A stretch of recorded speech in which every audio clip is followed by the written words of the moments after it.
Bu gün biz sizlə keçəcəyik taksonomiya mövzusunu. Taksonomiya, idraç taksonomiyası. Nədir taksonomiya? Əvvəlcə ona baxaq. Taksonomiya iyarxik quruluşa malikdir. İyarxik. Nədir iyarxik? İyarxik bilirsiniz nə deməkdir? Yəni sadədən mürəkkəbə doğru quruluşa malikdir. İyarxik quruluş nədir? Sadədən mürəkkəbə. Səslərimizi bağlayaq zəhmət olmasa əlavə səslər gəlməsin. Taksonomiya nədir? Təlim nəticələrinin düzgün müəyyənləşdirilməsinə verilən bir istiqamətdir. Nə deməkdir bu? Yəni sadədən mürəkkəbə doğru, mərhələli şəkildə şagirdlərin inkişafına şərait yaradır. İndi bir-bir baxaq o mərhələlərə görə hansı mərhələləri var. Ümumiyyətlə əvvəl onu deyim ki, taksonomiya Benjamin Bloom'un adı ilə bağlıdır. Kim yaradıb bunu? Benjamin Bloom. Bloom taksonomiyası da deyilir buna. Əvvəl biz baxaq idraç taksonomiyasına. İdraç taksonomiyasının 2 səviyyəsi, 6 mərhələsi var. 2 səviyyə, 6 mərhələ. Yazıram bura. 1-ci səviyyə ATS, 2-ci səviyyə YTS. 2 səviyyəsi var. ATS, YTS. Hər birinin 3 mərhələsi var. Hər birində 3 mərhələ. Yazıram. 1, 2, 3. Burada 1, 2, 3. Ümumilikdə neçə mərhələ oldu? 6 mərhələ. Əvvəl baxaq ATS-yə. ATS nədir? Aşağı təfəkkür səviyyəsi. YTS nədir? Yuxarı təfəkkür səviyyəsi. Təbii ki, sizcə hansı üstündür? YTS. Yuxarı təfəkkür səviyyəsi. Sadədən mürəkkəbə doğru gedir. Ən aşağı sadə, ən sadə mərhələ hansı olar? 1-ci. Aşağı səviyyənin 1-ci mərhələsi. Ən yuxarı, ən mürəkkəb səviyyə hansı olar? Yuxarı təfəkkür səviyyənin sonuncusu. Yenə deyirəm, sadədən mürəkkəbə doğru inkişaf gedir. İndi bir-bir dedikcə özünüz də görəcəksiniz. Ən birinci mərhələ xatırlamaqdır. Nədir xatırlamaq? Əgər siz bilik mövzusunu yaxşı bilirsinizsə, təfəkkürü yaxşı bilirsinizsə, bunu da yaxşı biləcəksiniz. Xatırlamaq nədir? Yada salmaqdır. Baxın, asan əslində, çətin deyil. Sizə mən sual verirəm. Hazır fakta əsaslanır. Yadınıza salırsınız, mənə cavab verirsiniz. Əzbərçilik var. Hansı biliyi sizə xatırladır? Yadınıza salıb cavab verirsinizsə. Faktoloji. Ay, sağ ol. Faktoloji biliyi, deklarativ biliyi. Bəli, tamamilə doğrudur. Məsələn, deyirəm ki, təfəkkürün neçə növü var? Konkret mənə cavab verəcəksiniz. Əzbərləmisiniz, yadınıza salırsınız, xatırlayıb cavab verirsiniz. Onda siz hansı mərhələdəsiniz? Xatırlamaq. Deyirəm ki, məsələn, Azərbaycan şeirinin müəllifi kimdir? Filan əsərin müəllifi kimdir? Konkret cavab var. Yadınıza salıb cavab verirsinizsə, onda olur nə? Xatırlamaq mərhələsi. Faktoloji bilik, xatırlamaq mərhələsi. Deyirəm, uşaqlar, dövlət himninin bəstəkarı kimdir? Nə var burada? Hazır cavab var. Konkret mənə hazır əzbərçi bir cavab verəcək. Yadına salır, xatırlayır, cavab verir. Deməli, faktoloji bilik xatırlamaq mərhələsinə aiddir. Yaxşı, bəs hansı təfəkkürdür? Deyirəm, bəstəkarı kimdir? Hansı təfəkkürə əsaslanır burada şagird? Məntiqi təfəkkür. Ay, sağ ol. Özündən bir fikir söyləmir ki, düzdür? Hazır fakta əsaslanır. Orada yazılanı, hardasa yazılanı deyir, əzbərçilikdirsə, fakta əsaslanırsa, onda olacaq məntiqi təfəkkür. Onda mən sizdən soruşsam ki, məsələn, uşaq mətnin müəllifini, nə bilim, əsərin, himnin bəstəkarını mənə deyirsə, onda bilik olaraq faktoloji bilik, mərhələ soruşursa sizdən, taksonomiya soruşursa xatırlamaq mərhələsi, sizdən təfəkkürü soruşursa məntiqi təfəkkür. Aydındır. Xatırlamaq bu. Ən aşağı səviyyənin mərhələsidir. İndi baxaq anlamaq. 2-ci mərhələyə. 2-ci mərhələ anlamaqdır. Yadınıza gəlirsə, biliyin izahında da demişdim. Əzbərçilik sizdən tələb eləyirsə, əzbərçiliyə əsaslanırsa, xatırlamaqdır. Amma sizdən anlamağı başa düşməyi tələb eləyirsə, hansı bilik idi o? Anlamağı başa düşməyi. Ay, sağ ol, demişdim. Konseptual bilik idi. Sizdən anlamaq tələb edirsə, başa düşmək tələb edirsə, konseptualdır. Deməli, anlamaq daha çox konseptual biliklə əlaqəli olacaq. Anlamaqda artıq baxırsınız. Əgər sizə verilən sual sizdən başa düşməyi, dərk etməyi tələb eləyəcəksə, deməli, anlamaq mərhələsidir. Məsələn, deyirəm ki, mənə oxuduğum mətni izah elə. Bir var deyirəm ki, dur mənə o mətni danış. O mətni danış deyirəmsə, hansı mərhələdir? Mətni mənə durub danışırsa. etmək. Faktoloji. Məntiqi təfəkkür. Hansı Faktoloji. mərhələ? Hansı mərhələ? Baxın, bunlara diqqət yetirin. Xatırlamaq. Xatırlamaq. Bəli, mətni mənə durub əzbər danışacaqsa xatırlamaqdır. Yadına salır, cavab verir. Orada çox özünə əziyyət vermir. Amma bir də var deyirəm ki, bu mətni, danışdığım mətni mənə izah elə. Artıq orada şagird mənə o mətni izah eləyəcək. Başa düşdüyü formada izah eləyir də, düzdür? Başa düşübsə izah eləyəcək. Başa düşməyibsə onu mənə izah eləyə bilməyəcək. Onda bu hansı mərhələdir mətni izah eləmək? Anlamaq. Deyirəm ki, oxuduğun mətnə aid mənə nümunə gətir. Qaydaya aid nümunə gətir. O nümunə gətirmək hansı mərhələdir sizcə? Başa düşübsə nümunə gətirə biləcək. Başa düşməyibsə yox. Ay sağ ol. Şərh elə, təsnif elə. Nə bilim, tutaq ki da deyirəm ki, məsələn, oxumusan mətni, nəticə çıxart. Oxuduğun o mətndən nəticə çıxart. Anlayıbsa nəticə çıxara biləcək, anlamayıbsa yox. Düz deyirsiniz, ümləşdir, qruplaşdır. Onların hamısı anlamaqdır. Konseptual bilik, anlamaq mərhələsi. Aydındır? Müqayisə etmək də daxildir. Bəli. Bəli, müqayisə etmək, fərqləndirmək. Müqayisə eləmək də sizdən nəyi tələb edir? Nə istəyir? Anlamaq istəyir. Anlamısınızsa müqayisə eləyə biləcəksiniz. Anlamamısınızsa yox. Deməli, bu anlamaq mərhələsi konseptual bilik olacaq. Üçüncü mərhələ, artıq burada uşaq anladığını tətbiq eləyəcək.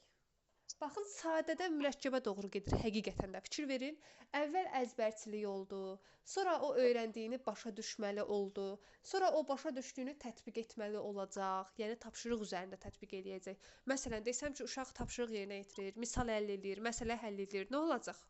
Tətbiq etmək. İş icrası var. Nə olacaq? Tətbiq etmək. Hansı biliklə daha çox əlaqəli olar? Prosedural bilik. İş icrası var. Müəllim, anlamaq şeyə aiddir də, onda məntiqi təfəkkürə aiddir. Bəli, anlamaq da. Bəli, təfəkkür olaraq məntiqiyə aiddir. Çünki burada da siz nəyə əsaslanaraq mənə izah eləyəcəksiniz, nəticə çıxaracaqsınız, ümumiləşdirəcəksiniz? Hazır fakta əsasən. Fakta əsasən nəsə eləyirsinizsə, bu məntiqi təfəkkürdür. Tətbiq etmək də məntiqidir. Çünki tətbiq etməkdə də yenə də siz özünüzdən nəsə Amerika kəşf eləmirsiniz, özünüzdən nəsə eləmirsiniz, düzdür? Tətbiq etməkdə də hazır fakta, qaydanı öyrənmisiniz, dərsi öyrənmisiniz, o öyrəndiyinizi tətbiq eləyirsiniz. Yenə də orada fakta əsaslanırsınızsa, bu da məntiqi təfəkkürdür. Ümumiyyətlə aşağı təfəkkür səviyyəsi daha çox məntiqi təfəkkürə uyğun gəlir. Xatırlamaq dedik, anlamaq dedik, tətbiq etmək də dedik. İndi sizə bir nüansı deyəcəm. Səslərimizi bağlayan zəhmət olmasa əlavə səslər gəlməsin. Diqqətlə qulaq asın ki, çaşmayasınız, qarışdırmayasınız. Əslində əvvəllər başqa cür idi, amma son 2 ildir ki, bu qayda dəyişib. Əgər şagird düstura əsasən, baxın, düstura əsasən, hər hansı bir qaydaya əsasən tapşırığı yerinə yetirirsə, anlamaq mərhələsi olacaq. Bu istisnamızdır. Baxın, düstura əsasən, nəyəsə əsasən, nədənsə istifadə eləyərək tapşırığı yerinə yetirirsə, anlamaq mərhələsidir. Məsələn, deyirəm ki, V bərabərdir. S böl T düsturuna əsasən yolu tap. V verilib, T verilib, S-i tap. Hansı mərhələdir bu? Uşaq bu məsələni həll eləyəcək bu cür. Bu düsturdan istifadə eləyəcək və yolu tapacaq. Hansı mərhələdədir bu uşaq? Anlamaq mərhələsi. Anlamaq. Çünki hazır düstur verilib. Amma mən ona bu düsturu verməsəm, desəm ki, V verilib, T verilib, S-i tap, onda mən bilmirəm o uşaq gedib hansı yoldan istifadə eləyəcək. Düzdür? O uşaq gedib riyazi yoldan da istifadə eləyə bilər. O uşaq gedib bu düsturdan da istifadə eləyə bilər. Yəni artıq onun öz öhdəsinə buraxıramsa o istifadə yolunu, onda hansı mərhələ olacaq? Tətbiq etmək. Hazır yol əlinə verirəmsə, çox əziyyət çəkmir axı, hazır yol verirəm. Əgər o bu verdiyim düsturu başa düşübsə eləyəcək, başa düşməyibsə yox, deməli anlamaqdır. Amma düstur vermirəmsə, deyirəmsə ki, ged bu tapşırığı özün elə, o öyrəndiyi nə etməlidir? Özü tətbiq etməlidir, onda olacaq tətbiq etmək. Üzr istəyirəm, tam başa düşdünüz nə qədər? Müəllim, orada belə demək olar ki, əgər düstura əsasən məsələni həll eləyə bilirsə anlamaqdır. Hazır düstura əsasən. Bəli. Yox, əgər özü həll edirsə, onda tətbiq eləməkdir. Bəli, əgər öz öhdəsinə buraxıramsa, bəli, bu tətbiq etməkdir. Amma ona hazır düstur verirəmsə ki, get bu düstura əsasən tapşırığı yerinə yetir, bu anlamaqdır. Və yaxud da düstur olmasın, hazır nümunə olsun. O riyaziyyat dərsində olur. Müəllim hazır nümunə verir, deyir bunu mən eləyirəm, bu nümunəyə əsasən get bu tapşırığı yerinə yetir. Orada da hazır nəsə var da. Yəni burada da uşağa mən seçim imkanı vermirəm. Uşağın öz öhdəsinə buraxmıram. Deyirəm mən yazdığım bu nümunəyə bax. Bu nümunəyə əsasən tapşırığı yerinə yetir. Hansı mərhələ olacaq? Hazır nəsə verirəm əlinə. Anlamaq. Anlamaq. Bəli. Bəzən kitablarda deyilir, nümunəyə baxıb həll elə. Ay, sağ ol. Uşaq baxır nümunəyə. Bəli. Adi riyaziyyat dərsliklərində də olur. Nümunəni verir yuxarıda, tapşırığı da yazır ki, sual hissəsindən nümunəyə əsasən tapşırığı həll elə. Deməli o, həmin o tapşırıqlar şagirdlərdə anlamaq mərhələsini inkişaf etdirir. Aydındır? Bütün o tapşırıqlar uşaqlarda hər hansı bir mərhələni inkişaf elətdirir. Və yaxud da məsələn tapşırıq olur ki, mətni danış, şeiri danış, nə bilim, mətndə yazılan məsələn tutaq ki, filan şeyləri yaz. Bütün tapşırıqlar hər hansı bir mərhələni uşaqlarda inkişaf elətdirir. Yenə deyirəm, əgər nəyəsə əsasən hazır bir düstura əsasən, qaydaya, nümunəyə əsasən uşaqlara tapşırığı yerinə yetirmək tapşırılırsa, anlamaqdır. Verilən varsa anlamaqdır. Verilən yoxdursa, uşaq gedib o tapşırığı misalı məsələni özü həll eləyəcəksə, öz öhdəsinə buraxıramsa onun həll yolunu, bu olacaq tətbiq etmək. Tam başa düşdünüz? Bir var deyirəm ki, düstura əsasən üçbucağın tərəfini tap. Bir də var sadəcə deyirəm ki, üçbucağın tərəfini tap. İki tərəfini vermişəm, üçüncü tərəfi sən tap. Hansı mərhələdir? İki tərəfini vermişəm, deyirəm üçüncü tərəfi sən tap. Hansı mərhələdir bu? Tətbiq eləmək olacaq. Tətbiq etmək. Anlamaq. Tətbiq etmək. Baxın, üçbucağın iki tərəfini vermişəm, A-nı vermişəm, B-ni vermişəm, deyirəm C-ni tap. Hə, tətbiq etmək. Tətbiq etmək. Burada mən sizə hazır düsturu verməmişəm, nümunə verməmişəm. Sadəcə bu tərəfləri vermişəm, deyirəm bunu tap. Amma bir də var deyirəm ki, Pifaqor teoreminə əsasən, deyirəm ki, Pifaqor teoreminə əsasən C-ni tap. A-nı vermişəm, B-ni vermişəm, deyirəm C-ni tap. Pifaqor teoreminə əsasən. Anlamaq olacaq. Anlamaq, bəli. Orada teorem desə də sizi çaşdırmasın. O teorem elə nədir? Düsturdur. C kvadrat bərabərdir A kvadrat plus B kvadrat. Elə bunun özü nədir? Düstur. Düstura əsasən, teoremə əsasən, nəyəsə əsasən uşaq gedib misal həll edirsə, bu olacaq anlamaq mərhələsi. Bura qədər. Tam başa düşdünüz? Qaranlıq qalmadı içinə. Yaxşı. Yaxşı, onda bir sual verim. Əgər şagird o düstura əsasən tapşırığı həll edirsə, dedi nədir? Anlamaq mərhələsidir. Yaxşı, bəs hansı bilikdir? Konseptual bilikdir. Konseptualdır, yoxsa proseduraldır? Dəqiqləşdirin. Düstur varsa proseduraldır məncə. Tapşırıq həll edirsə, baxın, mən sizə bilik olaraq istisna demədim. Düzdür? Mən o istisnanı harda dedim? Taksonomiyada dedim, bu mərhələlərdə dedim. Bilikdə istisna demədim ki, biliyin qaydası elə öz yerində qalıb. Biz keçmişik ki, əgər iş icrası varsa, məsələ həlli, misal həlli varsa, fərqi yoxdur. Düsturdan istifadə edir, yoxsa özü edir, fərqi yoxdur. İş icrası var, proseduraldır bir mənalı olaraq. Nə olsun anlamaq mərhələsidir? Siz biliyi fikirləşin, biliyi istisna olaraq düstura əsasendirsə anlamaqdır. Bu buna aiddir, amma biliyə aid deyil. İş icrası varsa prosedural bilikdir.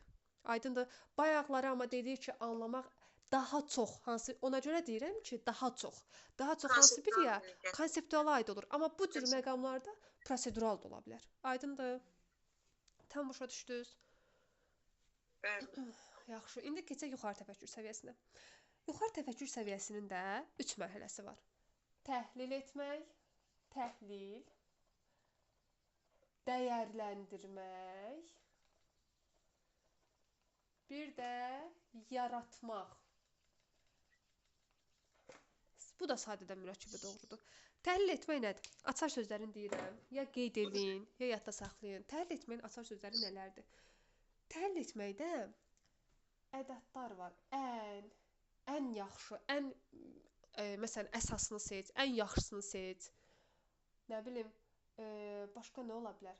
Ən münasib olanı seç, vacibini seç, daha yaxşısını seç, dahadır, vacibdir, mühümdür. Bu sözləri görsəz təhlil etməkdir. Nəyə görə? Niyə? Məsələn, deyirəm ki, isimlə sifəti müqayisə elə. Bu hansı mərhələdir? İsimlə sifəti müqayisə et. Anlamaq. Ay sağ ol, anlamaq. Müqayisə etmək, fərqləndirmək, anlamaq tələb edir, anlamaqdır. Amma desəm ki, isimlə sifəti müqayisə elə və ən əsas, ən vacib xüsusiyyətlərini qeyd elə. Artıq siz orada, bəli, təhlil. Artıq siz orada gedəcəksiniz isimlə sifətin xüsusiyyətlərinə bir-bir baxacaqsınız, düzdür? Və içərisindən ən vacibini seçəcəksiniz. Bir-bir neyinirsiniz? Analiz eləyirsiniz, incələyirsiniz, təhlil eləyirsiniz və içərisindən ən yaxşısını, ən vacibini seçirsiniz. Onda avtomatik hansı mərhələ olur? Təhlil etmək.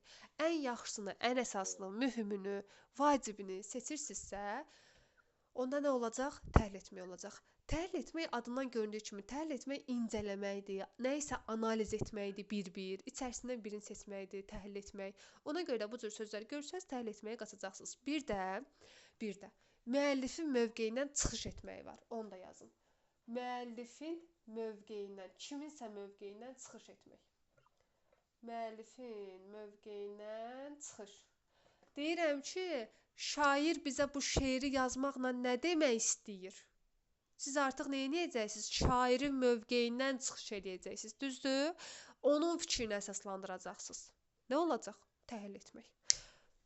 Bir dənə də açar söz verirəm. Mütləq yazın. Fikir əsaslandırmaq. Fikir əsaslandırmaq. Fikir əsaslandırmaq görəndə ağlınıza 2 mərhələ gəlməlidir. Fikir əsaslandırmaq dəyərləndirməkdə də var. Fikir əsaslandırmaq görsəz, deyirsiniz ya təhlildir, ya da dəyərləndirməkdir. Əgər şagird fakta əsasən fikrini əsaslandırırsa, təhlil etməkdir. Əgər öz fikrini əsaslandırırsa, dəyərləndirməkdir. Baxın, dəyərləndirməkdə sözün özündə nə var? Dəyərləndir sözü var. Yəni sən dəyərləndir, özün dəyərləndir, sənin fikriniz istəyir. Sənin, sizin. Baxın, əgər burada şagird öz fikrini, öz münasibətini bildirirsə, öz fikrini əsaslandırırsa, özü dəyərləndirmə aparırsa, bu nə olacaq? Dəyərləndirmək. Amma fakta əsasən fikrini əsaslandırırsa, nə olacaq? Təhlil etmək. Bir var, deyirəm, müəllifin mövqeyindən çıxış elə. Şairin bizə ötürmək istədiyin izah elə. Bu olur təhlil etmək. Amma bir də var ki, sən öz mövqeyindən çıxış elə. Öz fikrini əsaslandır. Görüm sənin fikrin nədir? Bu olacaq dəyərləndirmək. Təhlillə dəyərləndirmək arasındakı o fərqi tam başa düşdünüz? Bəli. Yəni öz mövqeyi olanda dəyərləndirmək. Ay sağ ol. Öz mövqeyi isə dəyərləndirmək. Öz fikrini deyirsə dəyərləndirmək. Hansı təfəkkürə daha çox uyğun gəlir dəyərləndirmək? Məntiqi. Dəyərləndirmək. Yox, tənqidi. Ay sağ ol, tənqidi. Öz fikrini deyirsə tənqidi. Çünki öz fikrini bildirmək tənqid təfəkkürdür. Amma fakta əsasən fikir əsaslandırmaq nədir? Təhlildir. Onda bu hansı təfəkkür olacaq? Məntiqi. Bəli, tamamilə doğrudur. Əla. İndi gəlin baxaq yaratmağa. Adından göründüyü kimi nə var burada? Yaratmaq, yarat. Nəsə yarat. Artıq burada uşaq ən asandı budur. Bildiyimiz şeydir özdə. Nəsə yaradır. Yeni fikir söyləyir. Yaradıcı təfəkkürdür də. Birbaşa yaradıcı təfəkkürlə əlaqəlidir. Elə sözün özündən göründüyü kimi. Yeni fikir var, yeni ideya var. Nəsə hazırlamaqdır. Düzəltməkdir. Yeri nəsə hazırlayıb düzəldirsə nə olacaq? Yaratmaq mərhələsi olacaq. Tam başa düşdünüz bura qədər. Məsələn, uşağa tapşırıq verirəm ki, get mətn yaz. Uşaq orada mətn yaradır. Hər hansı bir mövzuda özü hekayə yaradır, şeir yaradır, mahnı yazır, bəstələyir, yaradır. Hansı mərhələdir? Yaratmaq mərhələsidir. Aydındır? Tam başa düşdünüz bura qədər. Qaranlıq qalmadı içinə. Eyvallah. Tam başa düşdünüz. Fikir verirsinizsə, ta xatırlamaq mərhələsindən yaratmağa qədər sadədən mürəkkəbə doğru getdik, sıraladıq. Fikir verirsiniz, getdikcə uşaqda daha çox inkişaf gedir. Getdikcə yaratmağa doğru uşaqda düşüncə, təfəkkür inkişaf eləyir. Ta məntiqidən yaradıcıya qədər inkişaf getdi. Fikir verdiniz? Ona görə dedim ki, dərsin əvvəlində taksonomiya iyarxiyik quruluşa malikdir. Sadədən mürəkkəbə doğru şagirdləri inkişaf etdirir mərhələli şəkildə. Əvvəlcə xatırlamaq, sonra anlamaq, sonra tətbiq etmək, sonra təhlil, sonra dəyərləndirmək, sonra yaratmaq. Mən birdən-birə birinci sinifə gedən uşağa nəsə yaratmağını istəyə bilmərəm. Əvvəl görə uşaqda bu mərhələlər inkişaf eləsin ki, sonra yaratmaq mərhələsi inkişaf elətdirə bilək. Aydındır? Yaxşı. Aydındırsa, gəlin keçək testlərə.